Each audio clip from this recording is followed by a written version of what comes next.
আতিউল্লাহা war রাসূল fine তাওয়াল্লাউ ফাইন্নাল্লাহা লা ইউহিব্বুল কাফিরিন। প্রথম নাম্বারের ক্ষতি।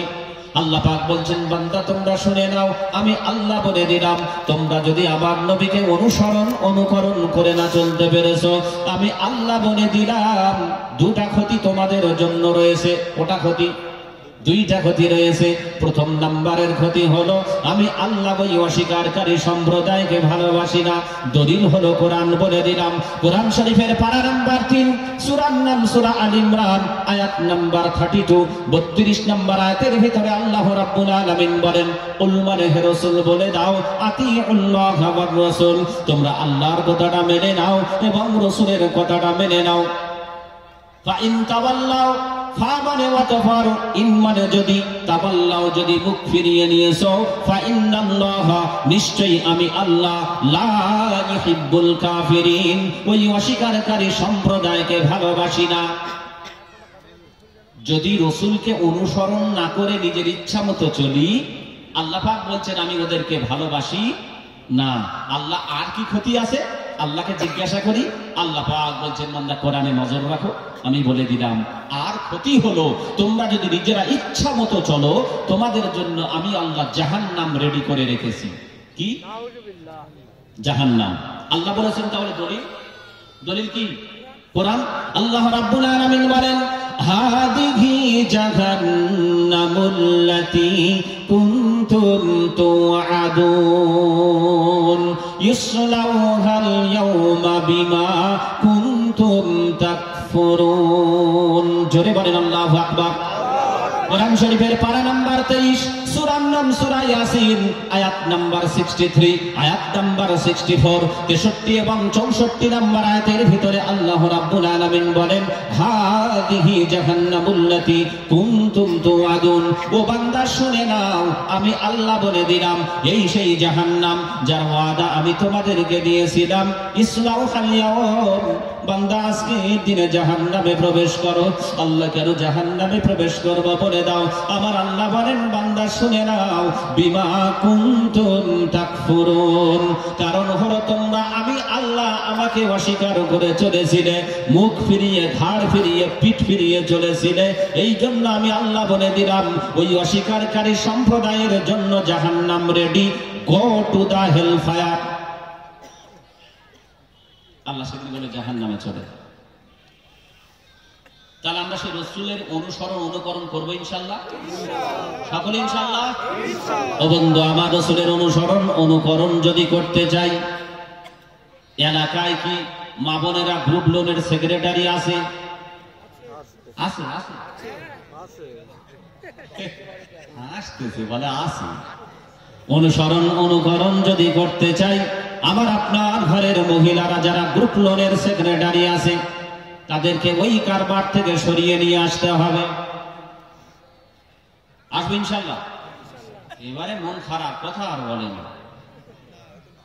তাই কখনো হয়?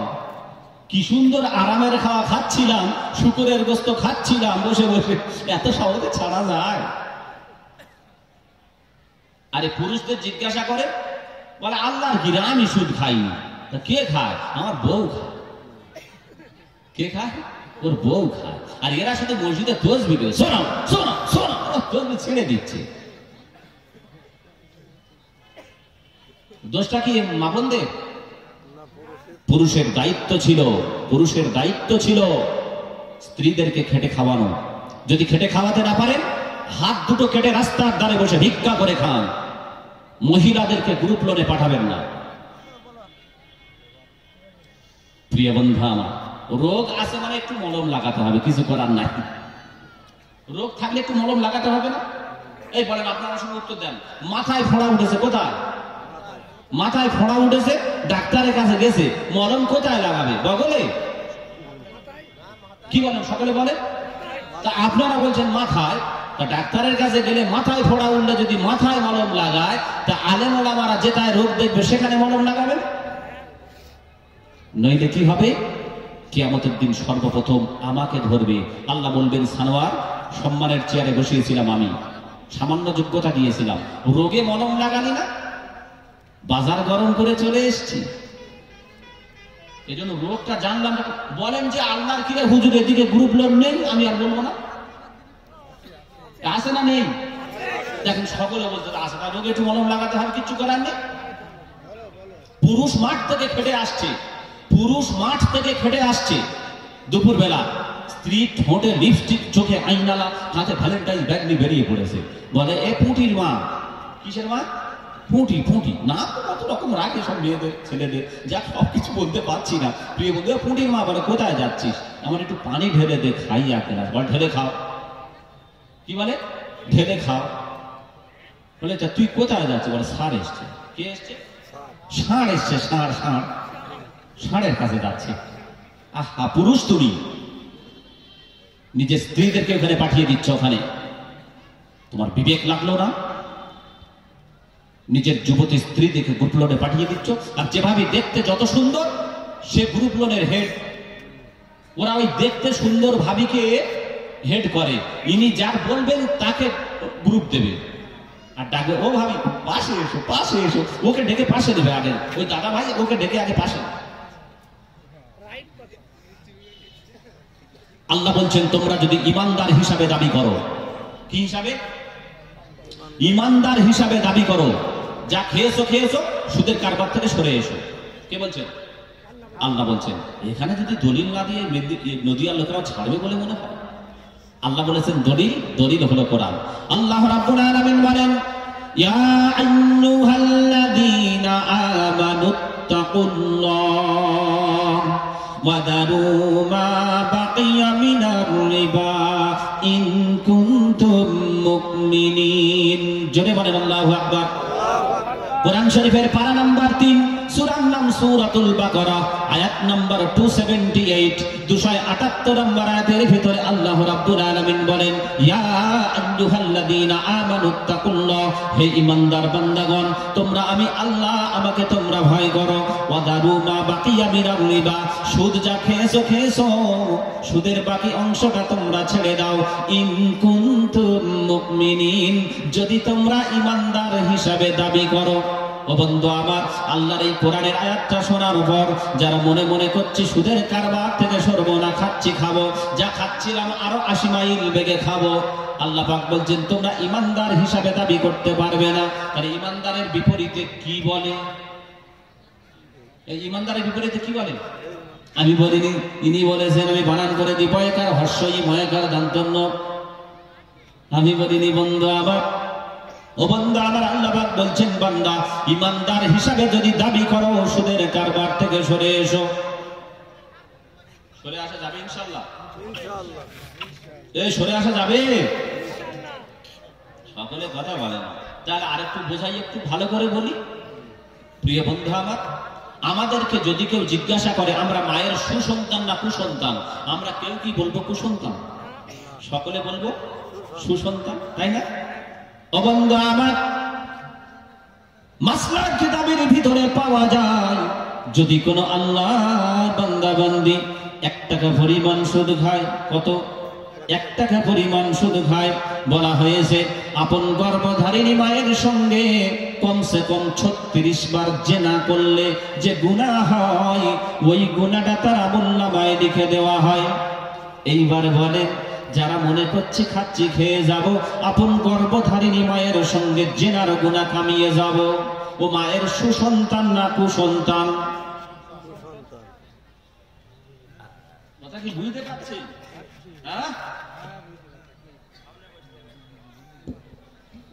আলহামদুলিল্লাহ, যে বক্তার জন্য আমরা অপেক্ষায় রয়েছি, তিনি আমাদের সামনে এসেছেন। কিছুক্ষণ পরে আমাদের স্টেজে আসবেন বাংলাদেশ থেকে আগত মাওলানা আব্দুল হামিদ সেহাজি সাহেব, তিনি আমাদের সামনে কিছুক্ষণ পরে আসবে। তাই আমরা যারা রাস্তায় ঘোরাফেরা করছি, মেহেরবানি করে আমরা প্রত্যেকেই স্টেজে চলে আসি, আমরা প্রত্যেকেই প্যান্ডেলে তলায় চলে আসি। এবং আমাদের সামনে মাওলানা সানোয়ার সাহেব খুব মূল্যবান কথা রাখছেন, আমরা ধীরভাবে দিলের কান দিয়ে মনোযোগ দিয়ে শ্রবণ করি ইনশাআল্লাহ।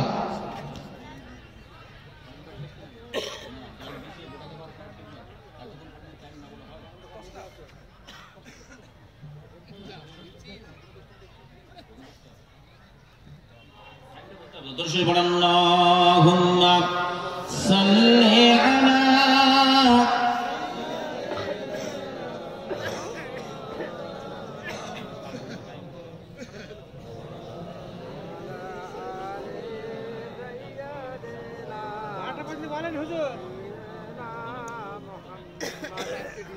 وعلى آل سيدنا مولانا محمد আসুন আমরা দরুদ পড়ি খুশি করি নবীকে নবী বিনা হাসর মাঠে সুপারিশ করিবেন কে আল্লাহুম্মা সাল্লি আলা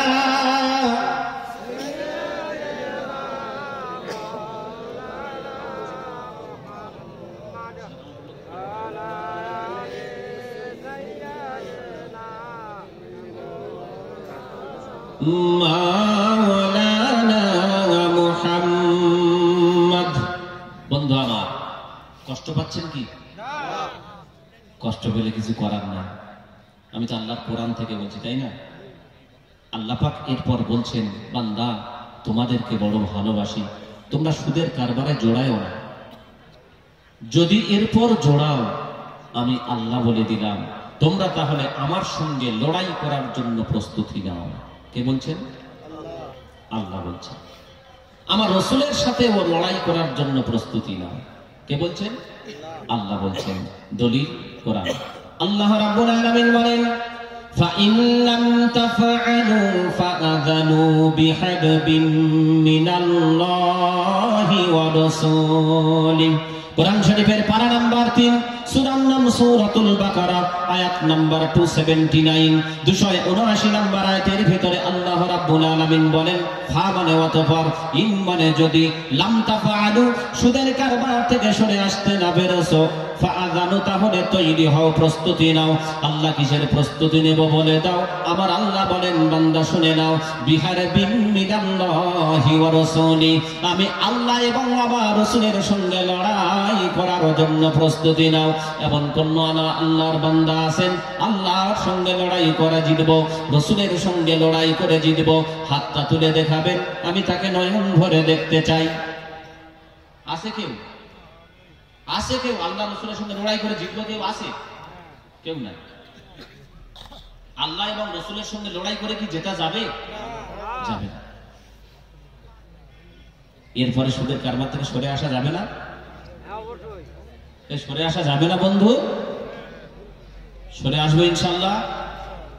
আমি ভূমিকা কি রেখেছি? ওয়াজ আর আমল দুটোকে এক জায়গায় করবো ইনশাআল্লাহ, তাই তো?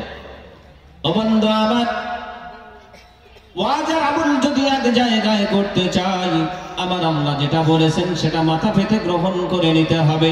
কিন্তু আমি আপনি দুনিয়ার মরিচিকার পেছনে ঘুরে ঘুরে নিজের অমূল্য জীবনকে শেষ করে দিচ্ছি, ঠিক কিনা? শুধু বিবি বাচ্চার পিছনে সময়, তাদের জন্য রোজগার ইনকাম করতে গিয়ে আল্লাহর হুকুমগুলোকে বাদ দিয়ে দিচ্ছি।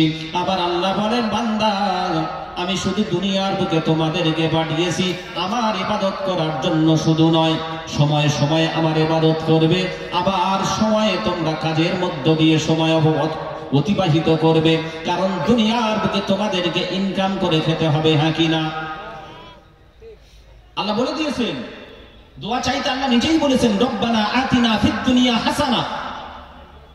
আল্লাহ বলছেন, আমার কাছে চাও, দুনিয়ার ভালাই চাও, অফিল আখিরাতে হাসানা, আখিরাতের ভালাই চাও। আল্লাহ নিজে তো দুনিয়ার ভালাই চাইতে বলেছেন, আর দুনিয়ায় পাঠিয়েছেন মানে দুনিয়ার সাজ সরঞ্জাম উপঢৌকন আমাদের লাগবে, হ্যাঁ কি না? কিন্তু তাই বলে দুনিয়ায় উপার্জন করতে গিয়ে আল্লাহকে ভুলে থাকবো, এটা হতে পারে না। আরে মাছ পানি ছাড়া চলতে পারে না, নৌকা পানি ছাড়া চলতে পারে না। তাই বলে নৌকা যদি মনে করে পানিটা আমি ভিতরে নেব, নৌকা অটোমেটিক ডুবে যাবে, যাবে না? ডুবে যাবে। ঠিক তত মানুষ দুনিয়া ছাড়া চলতে পারে না। তাই বলে দুনিয়ার মহাব্বত ভালোবাসা যদি নিজের ভিতরে পরিপূর্ণ নেয়, ও দুনিয়ায় ডুবে যাবে, আল্লাহর সামনে ক্ষতিগ্রস্ত হবে, কিয়ামতের দিন ওর আর কোনো রেহাইকারী থাকবে না। ঠিক বললাম না ভুল বললাম?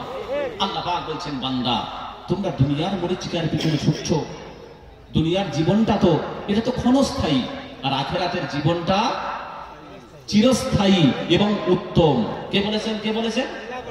আল্লাহ। যদি বলেন দলিল, দলিল হলো কোরআন। আল্লাহ রাব্বুল আলামিন বলেন, বাল তুসিরুনাল হায়াতাদ দুনিয়া ওয়াল আখিরাতু খায়রুন ওয়া আবকা। ভালো লাগলে বলেন আল্লাহু আকবার। কোরআন শরীফের পারা নাম্বার 30, সূরার নাম সূরাতুল আগালা, আয়াত নাম্বার 15, 16 বা 16, 17 দেখবেন, 16 এবং 17 নাম্বার আয়াত। আল্লাহ রাব্বুল আলামিন বলেন, বাল তুসিরুনাল হায়াতাদ দুনিয়া, বরং তোমরা দুনিয়ার জীবনকে প্রাধান্য দিচ্ছ, ওয়াল আখিরাতু খায়রুন ওয়া আবকা, অথচ আখিরাতের জীবন খায়র মানে হলো উত্তম। খায়র মানে ওই পান দিয়ে যে খায়র খায় ও খায়র নয়, এই খায়র মানে হলো উত্তম। ও আবকা, আল্লাহ পাক বলছেন উত্তম এবং আবকা মানে চিরস্থায়ী। ও বান্দা তোমরা চিরস্থায়ী দুনিয়ার সুখ শান্তি তোমরা যদি পেতে চাও, দুনিয়ার জীবনে একটু কষ্ট করে এসো, আমি আল্লাহ রেডি হয়ে রয়েছি তোমাদের জন্য জান্নাত দিয়ে দেব। বন্ধু আমার, তাহলে দুনিয়ার জীবনে একটু কষ্ট করে আল্লাহকে আমরা পেতে চাই, ঠিক কি না? সকলে আল্লাহ কবুল করেন, বলেন আমিন। আল্লাহ পাক বলছেন, বান্দা হে আমার বান্দা, কিতাবের ভিতরে একটা ছোট্ট ঘটনা দেখছিলাম। আমি ঘটনা বলি না, তারপরে শিক্ষার জন্য ছোট্ট একটা ঘটনা বলবো। বিখ্যাত বড় আল্লাহর ওলি হযরতে ইব্রাহিম বিন আদহাম, কি নাম বললাম? ইব্রাহিম বিন আদহাম।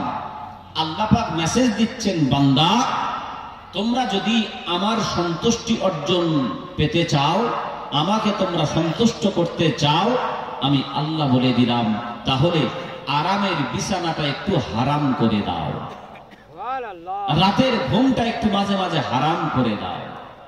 এটা আল্লাহ মেসেজ দিচ্ছেন বান্দাদেরকে। হযরত ইব্রাহিম বিন আদহাম রাহমাতুল্লাহ আলাইহি, উনি ছিলেন একজন বাদশাহ, বিখ্যাত বড় বাদশাহ মানুষ। হঠাৎ করে একদিন ঘুমের ভিতরে উনি আওয়াজ পাচ্ছেন, ওনার বাড়ির ছাদে কে যেন খটখট খটখট করে হাঁটছে। আচ্ছা, বাদশার বাড়ির ছাদে যদি কেউ হাঁটে, অটোমেটিক ভয় লাগার বিষয় হয় কিনা? কারণ বাদশার বাড়ি তো সবসময় সৈন্য সামন্ত দিয়ে ঘেরা থাকে, আর ছাদের উপর লোক এলো কি করে? এমনি অটোমেটিক রাজা বাদশাদের বাড়িতে ঢুকতে গেলে 6টা-8টা গেটের তালা ভেঙে তবে ঢুকতে হয়, তাই না? আর তারপরে অতন্ত্র প্রহরী দ্বারা ঘেরা সৈন্য সামন্ত। বাদশা চিন্তা ভাবনা করলো, কি করে আমার ছাদের উপরে লোক এলো কি করে? ও বান্দা আমার, হযরত ইব্রাহিম বিন আদহাম রাহমাতুল্লাহ আলাইহি উনি বলছেন, আমি চিন্তা ভাবনা করলাম আমার ছাদের উপরে কেমন করে লোক এলো। আমি চিন্তা ভাবনা করার পর মনে মনে একটু সন্দেহ জাগলো, কি হতে পারে, কি হতে পারে। আমি ঘুমের ভিতর থেকে জেগে উঠলাম। জেগে ওঠার পর আমি টুকটুক করে যখন ছাদের উপরে গেলাম, ছাদের উপরে যখন সিঁড়ি বেয়ে আস্তে আস্তে গেলাম, ছাদের কিনারায় দেখলাম আল্লাহর একটা মাখলুক সৃষ্টিজীব, মানুষের মতো রূপ ধরে, সুন্দর দাড়ি, মাথায় সুন্দর সাদা পাগড়ি, আল্লাহর এই বান্দা মানুষের মতো রূপ ধরে কি যেন খোঁজাখুঁজি করছে। হযরতে ইব্রাহিম বিন আদহাম রাহমাতুল্লাহ আলাইহি বলছেন, আমি পিছন থেকে আর কাছে গেলাম না, জিজ্ঞাসা করলাম, ও আল্লাহর সৃষ্টিজীব, বলো বলো তুমি আমার ছাদের এখানে কি খোঁজাখুঁজি করো, বলো কি খোঁজাখুঁজি করো বলো। ইব্রাহিম বিন আদহাম রাহমাতুল্লাহ আলাইহি বলছেন, আল্লাহর এই সৃষ্টিজীব ওখান থেকে উত্তর দেয়, ও ইব্রাহিম বিন আদহাম শুনে নাও, আমার একটা উট হারিয়ে গিয়েছে। কি হারিয়ে গিয়েছে? আমার একটা উট হারিয়ে গিয়েছে। আমি এখানে তোমার বাড়ির ছাদে এই ইটের ফাঁকে যে ফাঁকটুকু আছে, এখানে আমার উটটা বেঁধে আছে, কি আমি দেখতে এসেছি। ইটের ফাঁকে উটটা লেগে গেছে, কি দেখতে এসেছি। আচ্ছা, একে কি বলবে বলেন তো? লোক সাধারণ পাগল বলবে না? ইটের মাঝে কখনো একটা উট বেঁধে থাকতে পারে, বাড়িতে ছাদে আবার। হযরত ইব্রাহিম বিন আদহাম উনি বললেন, আল্লাহর সৃষ্টিজীব, এমনি আমার বাড়ি অতন্দ্র প্রহরী দ্বারা ঘেরা, চতুর্দিকে সৈন্য সামন্ত, তুমি ছাদের উপরে এলে কেমন করে একবার বলো। আর তালাগুলো সব তো দেখছি ঠিক একই রকম আছে, ভাঙা নাই, কেমন করে এলে বলো। আর দ্বিতীয় নাম্বার হলো পাগল কোথাকার, উট কখনো কি কারোর বাড়ির ছাদে উঠতে পারে নাকি? আর যদিও বা ছাদে খুব কোনো কারণবশত ভুলবশত উঠে যায়, ইটের ফাঁকে উট কি লেগে থাকতে পারে নাকি? এই পাগল বেরিয়ে যা। কে বলেছে? বাদশা একটা হাত দিয়েছে, রেগে গিয়ে একটা হাত দিয়েছে। বাদশা যেই ধমক দিয়ে বলেছে, ওরে পাগল বেরিয়ে যা এখান থেকে, উট কখনো ইটের মাঝে বেঁধে থাকতে পারে না। ও বন্ধু আমার, আল্লাহরই সৃষ্টি, মানুষ নয়, মানুষ নয়। উত্তর দেয় ইব্রাহিম বিন আদহাম, ও ইব্রাহিম বিন আদহাম, তুমি শুনে নাও, শুনে নাও, দুটো ইটের মাঝে যেমন উট বেঁধে থাকতে পারে না, ঠিক তদ্রূপ শুনে নাও, দুটো ইটের মাঝে যেমন উট খুঁজে পাওয়া অসম্ভব, ওই রকম বাদশা ইব্রাহিম এই গদি বিছানায় ঘুমিয়ে ঘুমিয়ে আল্লাহকে পাওয়া অসম্ভব। বলে কি প্রশ্নের কি উত্তর দিল রে? এ তো সাধারণ মানুষ নয়, কিছু একটা হতে পারে, আমাকে মেসেজ দিচ্ছে, তাই না? ইটের ফাঁকে উট বেঁধে থাকা সম্ভব নয়, আর আমাকে উত্তর দিল ইব্রাহিম, যেমন করে দুটো ইটের মাঝে উট বেঁধে থাকা সম্ভব নয়, ওই রকম ভাবে গদি বিছানায় ঘুমিয়ে ঘুমিয়ে আল্লাহকে পাওয়া সম্ভব নয়। বুদ্ধিমান লোক হলে ঠিক বুঝতে পারবে, হ্যাঁ কি না? বাদশা কি কম বুদ্ধিমান? উনি বুঝতে পারলেন এখানে মনে হয় আমাকে মেসেজ দিচ্ছে যে আমি এই গদি বিছানায় শুয়ে আমার প্রভুর ইবাদতে ঘাটতি হচ্ছে, ঠিক মতো ইবাদত করতে পারছি না, এজন্য আল্লাহ মনে হয় মেসেজ দিচ্ছে। উনি কি মানুষ?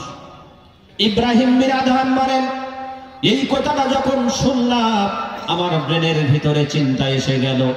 আমি একটু চিন্তা করতে না করতে ছাদের উপরে তাকিয়ে দেখি আর আমার ছাদের উপরে নাই, ভ্যানিশ হয়ে গেছে, আমি দেখতে পারলাম না। সঙ্গে সঙ্গে আমার আর বোঝার অপেক্ষা রইল না, আমার আল্লাহ আমাকে সতর্ক করার জন্য মেসেজ দিচ্ছেন, ইয়ে স্বর্ণ উদাও হয়ে গেল। ও বন্ধু আমার, বাদশা ইব্রাহিম বিন আদহাম উনি বাড়ির ছাদ থেকে নিচে এলেন, আসার পর বিবিকে ঘুম থেকে জাগ্রত করার পর বলছে, বিবি, প্রাণে বিবি, তুমি শুনে নাও, আজকে এই ঘটনা ঘটে গেছে। আমি ঘুমন্ত অবস্থায় আওয়াজটা শোনার পর ছাদের উপরে যখন উঠে গেলাম, উঠে যাওয়ার পর দেখলাম এই ব্যাপার ঘটে গেছে। আমার মনে হয় আমার আল্লাহ আমার ইবাদতে সন্তুষ্ট হচ্ছে না, আমি আর গদি বিছানায় থাকতে চাই না, আমি তোমার কাছে পরামর্শ করতে চাই, কি করব বলো? স্ত্রী বলে, প্রাণের স্বামী, আমি আপনাকে একটা পরামর্শ দিই। বলে, কি বলো? পরামর্শ হলো এটাই, আপনার মন মেজাজ খারাপ, আপনি একটু বনে জঙ্গলে হরিণ শিকার করে আসেন, মনটা ঠিক হয়ে যাবে। বাদশা বলল, যাক, বউ বলেছে যখন, তাহলে বউয়ের কথা একটু মানা যাক নাকি? এই মা বোনদের কথা একটু মানবেন মাঝে মাঝে, কারণ ওদের মাসোয়ারা নেবেন, একেবারে যে ওদের বুদ্ধি কম নয়, মাসোয়ারা নেবেন, যদি পছন্দনীয় না হয় নেবেন না, আলোচনা করবেন। আমাদের পশ্চিমবাংলা চালাচ্ছেন কে এখন? মেয়ে ছেলে না বেটা ছেলে?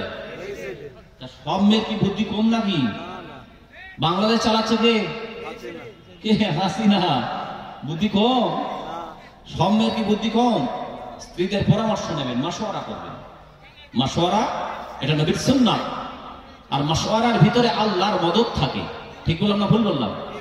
যদি পছন্দনীয় না হয় নেবেন না, কিন্তু একটু মাসওয়ারা করবেন স্ত্রীদের সঙ্গে, ওদেরকে দেখবেন একটু খুশি করবেন, ওরা শাকে ও বিরিয়ানির মশলা দিয়ে খাওয়াবে, আর মুরগির ডিম একটাও বিক্রি হবে না। ঠিক বলছি তো না? হ্যাঁ, আমি তো বেঠিক বলি না, কারণ দলিল নিয়ে এসে বলি সব।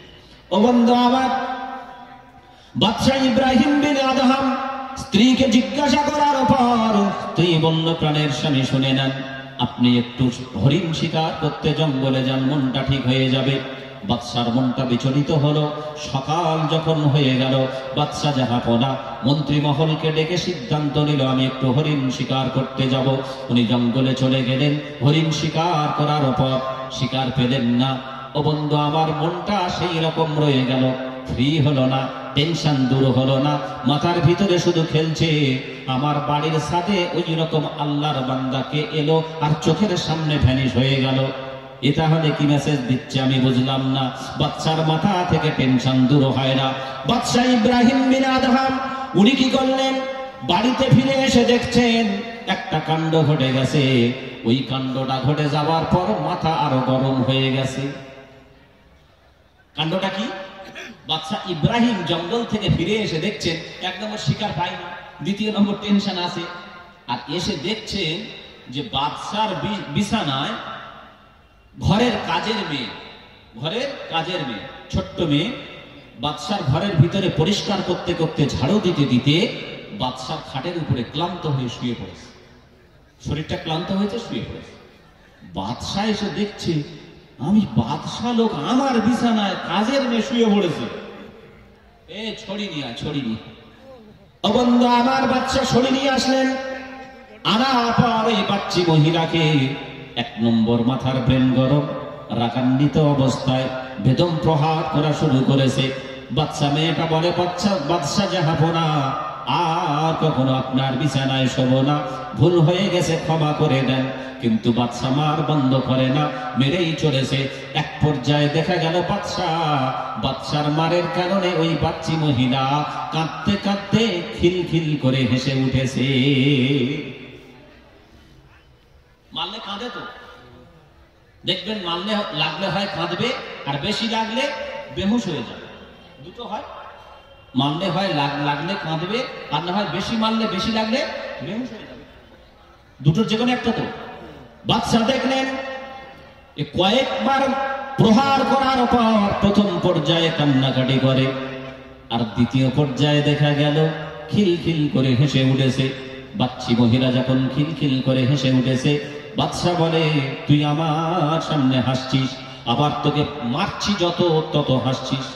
শেষের দিকে বন্ধু আমার বাদশা যত জোরে মারে, ওই বাচ্চি মহিলা তত জোরে হেসে হেসে ওঠে। কেমন একটা বিপরীত লাগছে না? বাদশা রেগে গিয়ে শেষের দিকে যত জোরে মারে, ও তত জোরে খিলখিল করে হাসে। বাদশা বলে, কি ব্যাপারটা কি বলো, ব্যাপারটা কি? বাদশা জিজ্ঞাসা করছে, এই বাচ্চি মহিলা, তোমাকে মারছিলাম প্রথম দিকে, তুমি কাঁদছিলে, আর এখন আমি রেগে গিয়ে হাসছো বলে যত জোরে মারি তুমি তত জোরে হাসো, কারণটা কি? বাচ্চি মহিলা উত্তর দিয়েছিল, শুনবেন? সকলে শুনবেন? থাকবেন তো নাকি? আসছি পরে বন্ধু আমার। বাদশা কি করলেন উত্তর দেব পরে, সময় যদি পাই। সকলে থাকেন।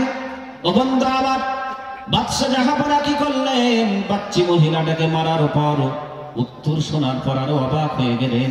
অবাক হয়ে যাওয়ার পর মন্ত্রী মহল ডেকে বলে, ও আমার মন্ত্রী মহল, আমি আর রাজত্বে থাকতে চাই না, আমি এখান থেকে একটু জঙ্গলে চলে যাব, একাকী নির্জন জায়গায় চলে যাব আমার আল্লাহকে পাওয়ার জন্য। বাদশা যখন বলেছেন কারোর কিছু করার নাই, উনি মন্ত্রী মহলদের রাজত্বের দায়িত্ব দেওয়ার পর উনি জঙ্গলে একাকী চলে গেলেন আল্লাহকে পাওয়ার জন্য। একা যখন চলে গিয়েছেন বন্ধু আমার, ওইখানে খাবারের ব্যবস্থা করে দিয়েছেন আমার আল্লাহ। একটু জোরে বলা যাবে কি সুবহানাল্লাহ? আল্লাহর তরফ থেকে খাবার এসে গেছে জঙ্গলে। বললাম না সব কেটে কেটে বলছি, সব কেটে কেটে বলছি, একদম শর্ট করে বলছি। বাদশা ইব্রাহিম বিন আদহাম রাহমাতুল্লাহ আলাইহি, ও বন্ধু আমার, কয়েক বছর পার হয়ে গেল। কয়েক বছর পার হয়ে যাবার পর একদিন বাদশার এই মহলে ঝড় উঠে গেছে। বাদশার বিনা উপস্থিতিতে, বাদশা উপস্থিত নাই, এদিকে শোনেন না বুঝতে পারবে না, বাদশা উপস্থিতি নাই। ও বন্ধু, এদিকে রাজত্বে ঝড় উঠে গেছে রে বন্ধু।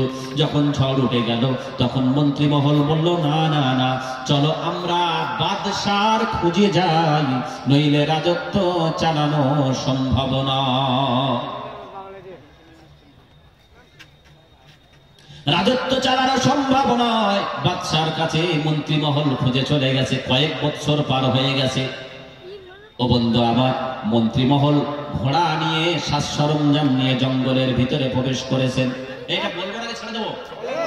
জঙ্গলের ভিতরে প্রবেশ করেছেন, তাদের সাথে জঙ্গলের ভিতরে প্রবেশ করেছে। ও বন্ধু বাদশার খোঁজ খবর নেওয়ার জন্য খুঁজতে খুঁজতে খুঁজতে দেখা গেল একটা মানুষ জীর্ণ শীর্ণ অবস্থা, মাথার চুলগুলো বড় বড়, পরনের পোশাকগুলো পরিষ্কার তবে ছেঁড়া কাটা, পরিষ্কার তবে একটু ছেঁড়া কাটা। ওরা বলল এই পাগল এদিকে আয়। বলে কি খবর বলো? বলে বাদশাহ ইব্রাহিমকে এই জঙ্গলের ভিতরে তুমি দেখেছো নাকি? জিজ্ঞাসা করছে কাকে?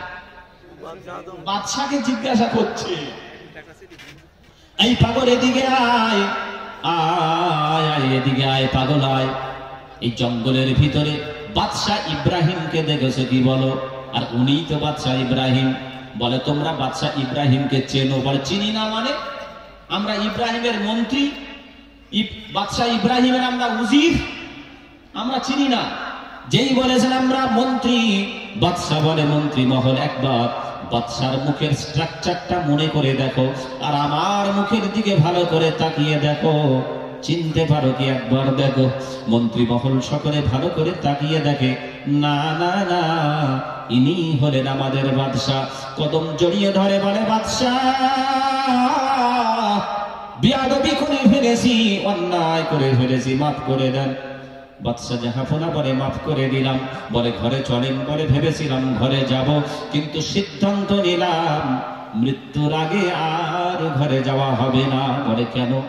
বলে আমি যখন রাজত্ব চালাতাম তোমাদেরকে অর্ডার করতাম, তোমরা কিছু কিছু অর্ডার মানতে, আবার পিছনে গিয়ে আমার বিরোধিতা করতে অনেক সময়, অনেক আমার প্রজা আমার বিরোধিতা করত। ও মন্ত্রী মহল শুনে নাও, এই জঙ্গলের ভিতরে এমন কোন আল্লাহর সৃষ্টি জীবে নাই, আমি যে কথা বলবো সঙ্গে সঙ্গে তারা পালন করে নেবে। শুধু তাই নয় রে, এই মন্ত্রী মহল শোন, সমুদ্র আছে, এই সমুদ্র জঙ্গলের ধারে, সমুদ্রের মাছ জলহস্তি পর্যন্ত, কুমির পর্যন্ত আমার কথা শোনে। বলে তাই? বলে হ্যাঁ। বলে পাগল কি বলে রে? বলে দেখবে। বলে হ্যাঁ। বাদশাহ ইব্রাহিম বিন আদহাম থলের ভিতর থেকে একটা সূচ বের করে, বন্ধু আমার কাপড় সেলাই করা সূচ সঙ্গে নিয়ে এসেছিলেন, একটা সূচ বের করে সমুদ্রে ফেলে দিয়েছেন। দিয়ে সঙ্গে সঙ্গে বলে আল্লাহর সৃষ্টি জীব, হাঙর কুমির মাছ, তোরা কে কোথায় আছিস? আমার সূচটা তোরা খুঁজে দে। দেখা গেল বলতে দেরি, ও বন্ধু আমার মাছ কুমির হাঙর সকলে মুখে করে একটা সোনার সূচ নিয়ে ভেসে উঠেছে। বাদশাহ ইব্রাহিম বলে এটা তো আমার সূচ নয়, আমার তো সোনার সূচ নয়, আর আমার সূচের একটা চিহ্ন আছে, আমি কাপড় সেলাই করে, কাপড় সেলাই করে থাক। এ পর্যন্ত থাক। সূচটা কি হলো? আর 5 মিনিট।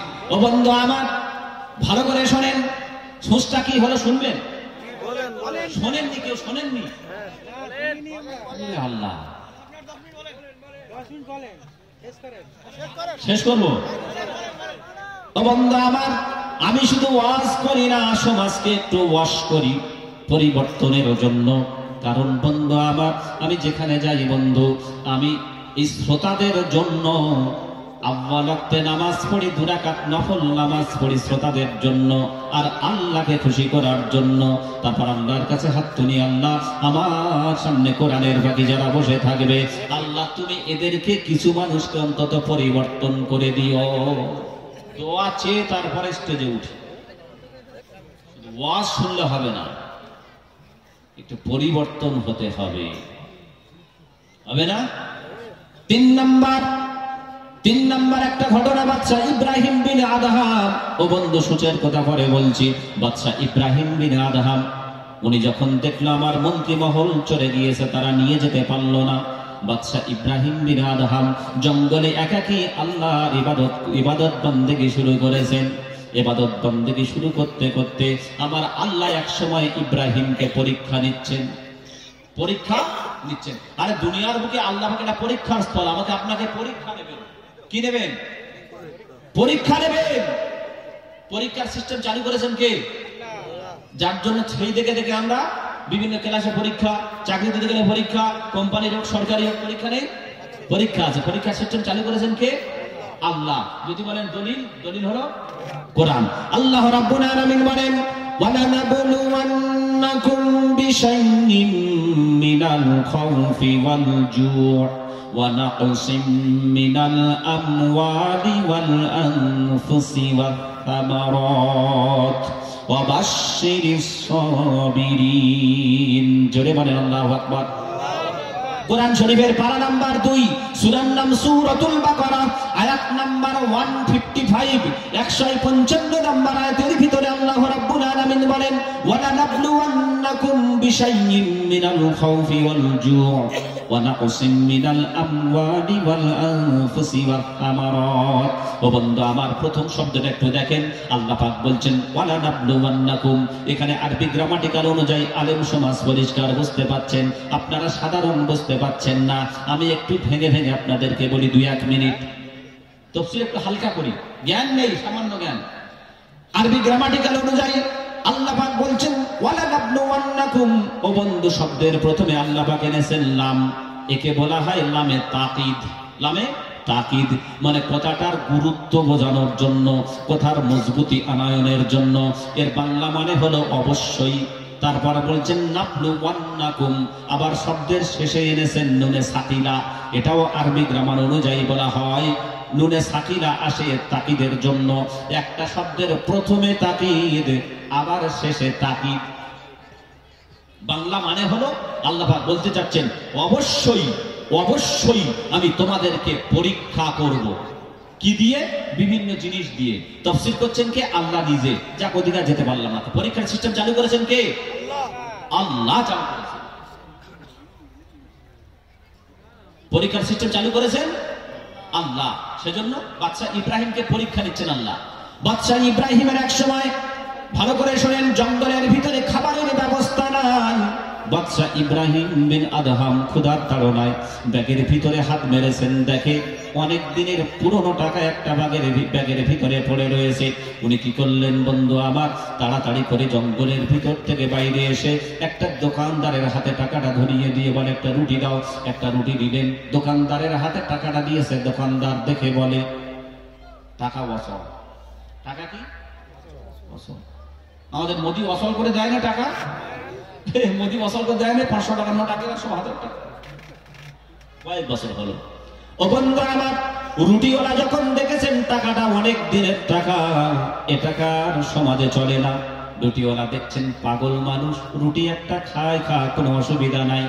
রুটিওয়ালা কি করলেন, ওই টাকাটা নিয়ে টুক করে বাদশা ইব্রাহিমকে বলেছে এই পাগল টাকা নিয়ে নে, টাকাটা অসল, টাকাটা অসল, রুটিটা খা, কোনো অসুবিধা নাই।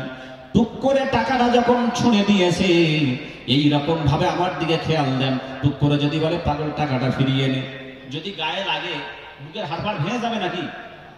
এই হাড় ভেঙে যাবে? সামান্য গিয়ে একটু গায়ে লেগেছে। যেই টাকাটা বাদশা ইব্রাহিম বিন আদহাম রাহমাতুল্লাহ আলাইহির গায়ে লেগেছে আর বলছে টাকাটা অসল। ও বন্ধু, রুটি হাতে রয়েছে বাদশার, আর বাদশা বেহুশ হয়ে জমিনে পড়ে গেছে। বেহুশ হয়ে জমিনে পড়ার কারণটা কি? কারণটা কি? বাদশাকে হুঁশ ফিরিয়ে কথা বলা হলো, বেহুশ হয়েছে কারণটা কি?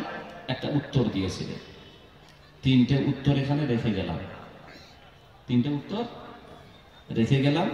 80 প্রশ্নের উত্তরটাও রেখে গেলাম। যদি শোনেন ইউটিউবে সার্চ করলে পেয়ে যাবেন ইনশাল্লাহ। সময় যা দিয়েছে এখনো 5 মিনিট। এই কি বলবো বলেন তো? কি বলবো বলো?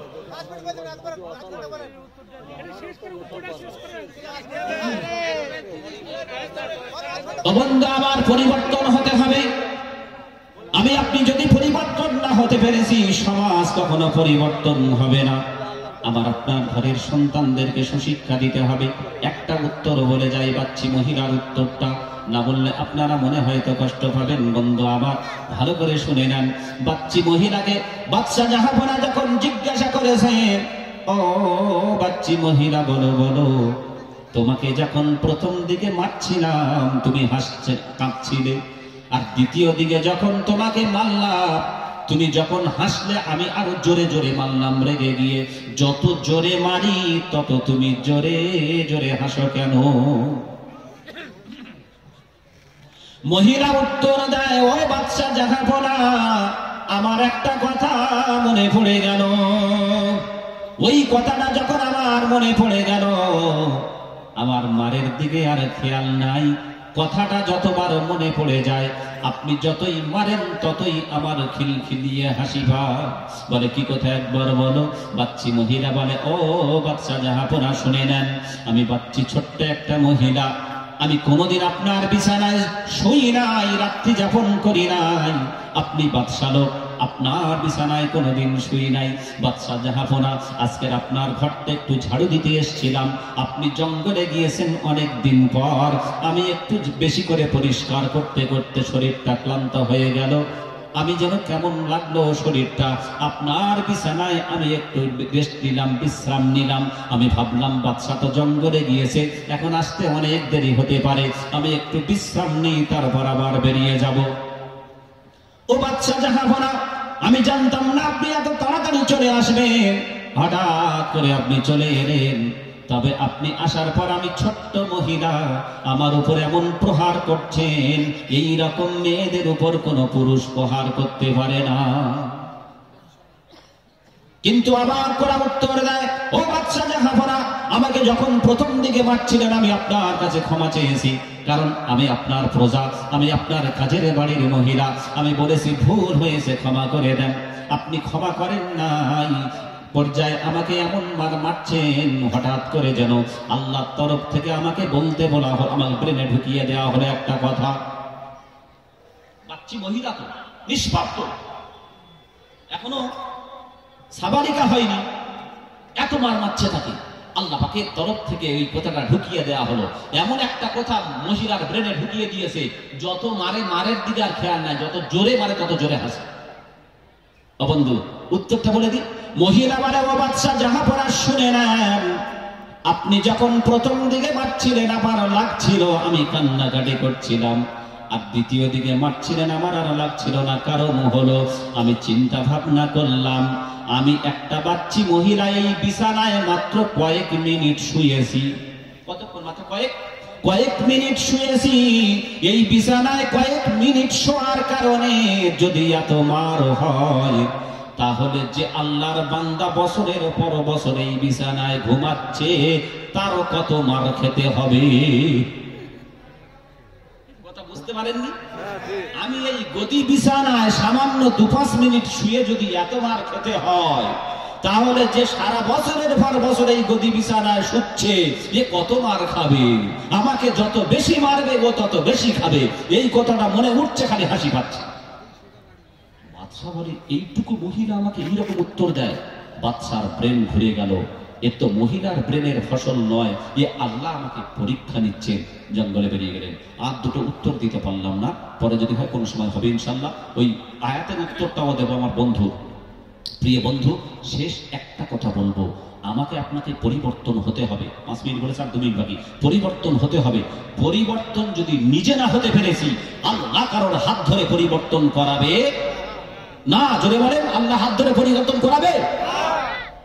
বলেছেন কে? যদি বলেন হোয়াট ইজ দ্য ডকুমেন্টস, দলিল, দলিল হলো কোরআন। আল্লাহ রাব্বুল আলামিন বলেন, আল্লাহ রাব্বুল আলামিন বলেন, আমি আল্লাহ বলে দিলাম, আমি আল্লাহ বলে দিলাম তোমাদেরকে পরিবর্তন করতে হবে নিজেকে। সূরার নাম সূরা রদ, পারা নাম্বার 13, আয়াত নাম্বার 11। আল্লাহ পাক বলেন, লা ইয়াগফিরু, আমি আল্লাহ পরিবর্তন করছি না, করব না, মা বিকওমিন, ওই জাতিকে, হাত্তা ইগাইয়িরু মা বিআনফুসিহিম, যে জাতি নিজেকে নিজে পরিবর্তন করার চেষ্টা না করে। ইন্নাল্লাহা লা ইগাইয়িরু মা বিকওমিন হাত্তা ইগাইয়িরু মা বিআনফুসিহিম। কোরআন শরীফের পারা নাম্বার 13, সূরার নাম সূরা রদ, আয়াত নাম্বার 11, 11 নম্বর আয়াত। আল্লাহ পাক বলেন, ইন্না মানে নিশ্চয়, আল্লাহ মানে আমি আল্লাহ, লা ইয়াগফিরু পরিবর্তন করছি না, করব না। আল্লাহ কাকে? মা বিকওমিন, ওই জাতিকে। কোন জাতিকে? হাত্তা ইগাইয়িরু মা বিআনফুসিহিম, যে জাতি নিজেকে নিজে পরিবর্তন করার চেষ্টা না করে। তার নিজেদের পরিবর্তন হতে হবে, হতে হবে না? দুনিয়া আমার আপনার জন্য ক্ষণস্থায়ী, চিরস্থায়ী ঠিকানা হচ্ছে বলেন আখিরাত। পৃথিবী কারোর জন্য আসল ঠিকানা। তাই কবি বলছেন, পৃথিবী আমার আসল ঠিকানা নয়, একদিন আমি চলে যাব।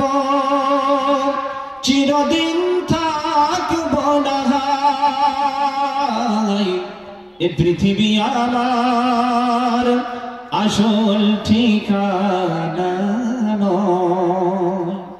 সমাপ্ত করলাম। আল্লাহ পাক আমাকে আপনাকে সকলকে শোনার সাথে সাথে আমল করার তৌফিক দিক। সকলে বলেন আমিন। ওয়া আখিরু দা'ওয়ানা আলহামদুলিল্লাহি রাব্বিল আলামিন। আসসালামু আলাইকুম ওয়া রাহমাতুল্লাহি ওয়া বারাকাতুহু। দরুদ শরীফ আল্লাহুম্মা সাল্লি আলা আলহামদুলিল্লাহ। নারায়ে তাকবীর।